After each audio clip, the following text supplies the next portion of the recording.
Hello, YouTube live stream. Hello. I am on here to share about idol worship. There is idol worship in this world today. Okay. It was going on in the Bible days and it's still going on today.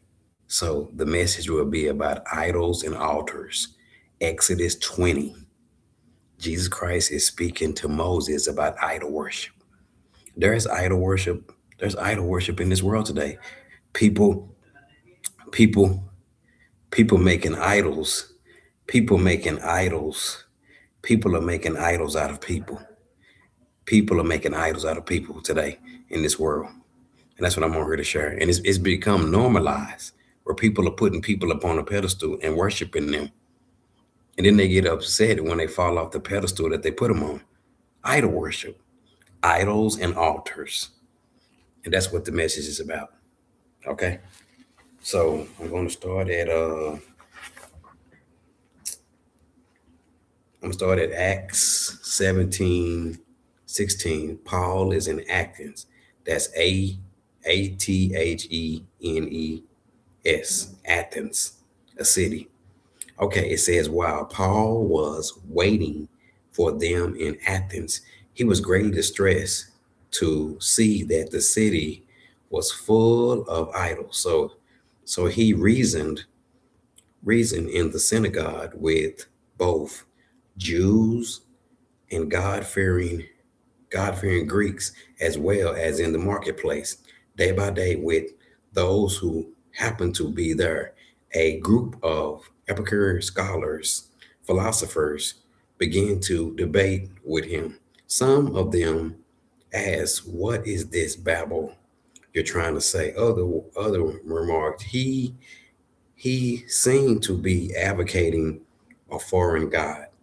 They said this because Paul was preaching the good news about Jesus and the resurrection. Then they took him and brought him to a meeting of the Epicureans, and where they said to him, "May we know what this new teaching is you're presenting? You are bringing some strange ideas to our ears, and we would like to know what they mean." All the Epicureans and the Atkins and the foreigners who lived there spent their time doing nothing but talking about, and listening to the latest ideas. Okay, Acts 16:22. Paul stood up in the meeting of the Epicureans and said, "People of Athens, I see that you're in every way that you are very religious. For as I walk around and look carefully at your objects of worship, I even find an altar with this inscription to an unknown God. So you are ignoring the very thing that you worship. This is what I'm going to proclaim to you." Okay? In Acts 16:24, the God who made the world and everything in it, he is the Lord of heaven and earth. He does not live in temples made by human hands, and he's not served by human hands as if he needs anything. Rather, he himself gave us everything, life and breath and everything else. From one man, he made all nations and that will inhabit the whole earth, and he marked out the appointed time in history. So this was Paul speaking in Athens, telling them, talking to them about idol worship, that that they shouldn't have no other gods but Jesus.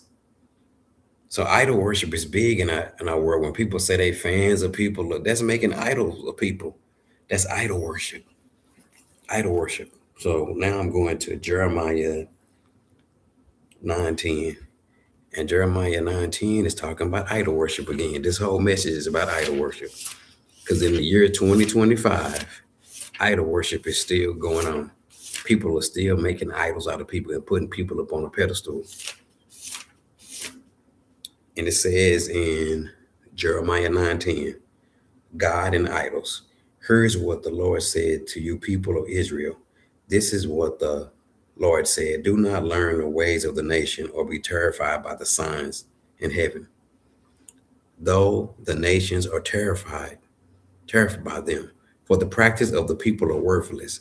They cut a tree out of a forest, they craft it and shape it with chisels, they adorn it with silver and gold, they fashion it with hammer and nails, so it would not rot. Like a scared cow in a covered field, their idols cannot speak. They must be carried because they cannot walk.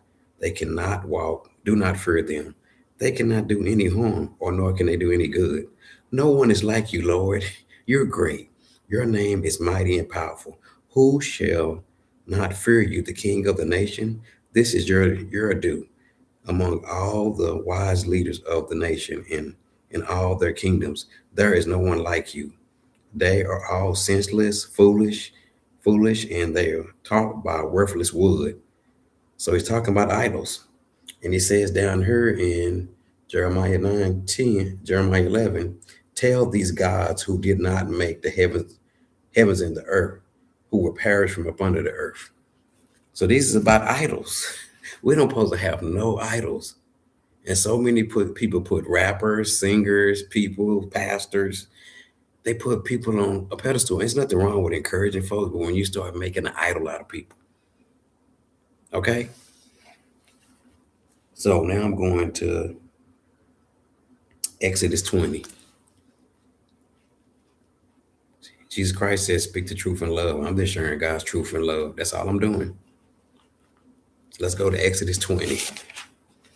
Exodus 20, verse 20, verse 22. Idols and altars. Then the Lord said to Moses, tell Israel this, what you have seen for yourself, that I spoke to you from heaven. Do not make any gods to be alongside me. Do not make for yourself any gods of silver or gold, or make any altars on earth for me, sacrifice in your burnt offering. He said, don't make any gods, don't make any idols. I'm praying for the people in this world who are making idols out of people. I'm praying for you.